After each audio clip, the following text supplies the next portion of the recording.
এমন দোয়া, এই দোয়া করতে দেরি কিন্তু দোয়া কবুল হতে দেরি হয়। সব নবীকে আল্লাহ বলছেন, এই নবীরা তোমাদের প্রত্যেককে একটা করে দোয়া করার সুযোগ দিলাম এই দুনিয়াতে, এবং দোয়াটা করার সাথে সাথেই কবুল করে ফেলবো। বিষ্ণু বলেন লিকুল্লি নবীন দাওয়া মুস্তাজাব, সব নবীরা একটা করে দোয়া মুস্তাজাব পেয়েছেন।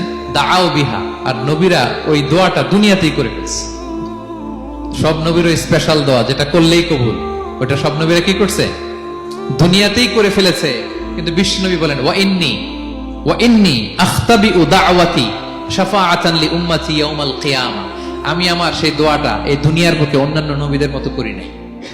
আমি আমার দোয়াটা আমার গুনাহগার উম্মতের জন্য কিয়ামতের কঠিন দিনে তারা যখন মুসিবতে পড়ে যাবে, ওই মুসিবত থেকে বাঁচার জন্য ওই দোয়াটা আমি আমার উম্মতের জন্য রেখে দিয়েছি।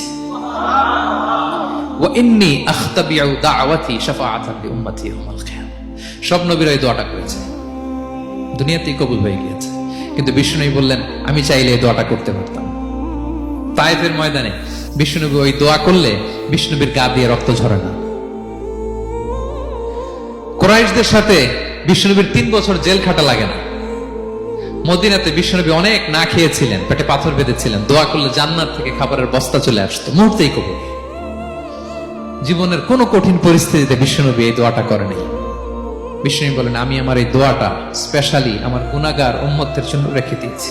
কিয়ামতের কঠিন ময়দানে আমার গুনাহগার উম্মত যখন বিপদে পড়ে যাবে, তাদেরকে ওই বিপদ থেকে বাঁচানোর জন্য ওই দোয়াটা আমি প্রিজার্ভ করে দিয়েছি।